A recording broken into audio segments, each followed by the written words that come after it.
ദോശയ്ക്ക് ഞാനൊരു ചമ്മന്തി അരയ്ക്കാനാട്ടോ. അപ്പോൾ അതിലേക്ക് ഇത് ഇത്തിരി നമുക്ക് പൊട്ടുകടലയും കൂടി ഇട്ട് കൊടുക്കാം. 5-6 ഉള്ളി ഇട്ടിട്ടുണ്ട്. നമുക്ക് 2 പേർക്കുള്ളതാട്ടോ, അതുകൊണ്ടാണ് കുറച്ച്. പിന്നെ അത് ഇത്തിരി മുളക് പൊടിയല്ല, ക്രഷ്ടാക്കിയിട്ട് വെച്ചതാണ് ഞാനിത്. തോരനൊക്കെ എടുക്കാൻ വേണ്ടിയിട്ട്, തോരനും മെഴുക്ക് പറ്റിക്കൊക്കെ ഇടാൻ വേണ്ടിയിട്ട് ക്രഷ്ടാക്കി ഞാനിങ്ങനെ പൊടിച്ച് വെച്ചതാണ്, മിക്സിയിൽ പൊടിച്ച് വെച്ചതാണ്. ഞാനിത് വെയിലത്തൊന്നും വെച്ചിട്ടില്ല, ഫ്രിഡ്ജിൽ വെച്ചേക്കായിരുന്നു. അത് കഴിഞ്ഞിട്ട് നമ്മൾ എടുക്കുമ്പോൾ അതൊന്ന് തുടച്ചെടുക്കും, എന്നിട്ട് നമ്മൾ പൊടിക്കും. ഇതിലിപ്പോൾ വേറൊന്നും ചേർക്കണില്ല കേട്ടോ, അത് കുറച്ച് മതി. അപ്പോൾ അത് ഇതായിട്ടിട്ടുണ്ട്. ഇനി ഇതൊന്ന് മിക്സിയിൽ നമുക്ക് അരച്ചെടുക്കാം, അത്രേ ഉള്ളൂ. കുറച്ച് ഉപ്പും കൂടി ഇടണം. ഉപ്പിട്ടില്ല, ഉപ്പിടാം, ആവശ്യത്തിനുള്ള ഉപ്പിട്ടാൽ മതി കേട്ടോ. കുറച്ച് പഞ്ചസാരയും കൂടി ഇടാം, അപ്പോൾ ഒരു ടേസ്റ്റ് കിട്ടും. ഒരു നുള്ളു പഞ്ചസാരയും കൂടി ഇടണം കേട്ടോ. അപ്പോൾ അതാ ചമ്മന്തി, ഉള്ളിച്ചമ്മന്തി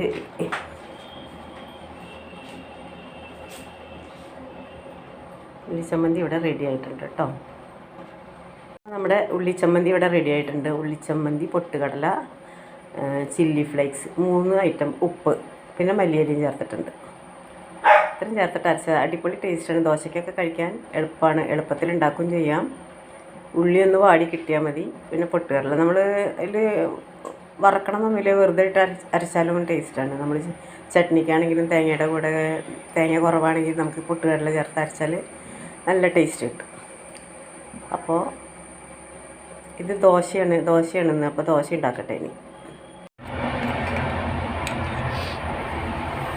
ദോശയുടെ മാവ് വെച്ചിട്ട് നമ്മളൊന്നും ഗതി പിടിക്കണ്ട കേട്ടോ. പതുക്കെ അരയ്ക്കാൻ മതി. അത്ര വലുതായിട്ട് വേണമെങ്കിൽ നമുക്കിത് കറക്കാം കേട്ടോ.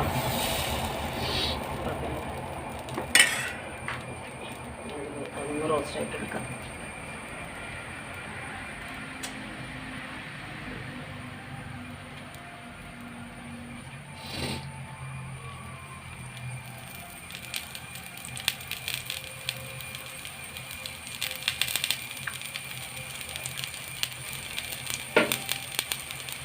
ഇതൊക്കെ ടേസ്റ്റ് നോക്കണം കേട്ടോ. ഇവിടെ നട്ടെന്ന് നോക്കിയാണ്, ഇല്ലെങ്കിൽ വേണ്ട അവിടെ നോക്കണം, അവിടെ നോക്കണം.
പൊടിയാണ്.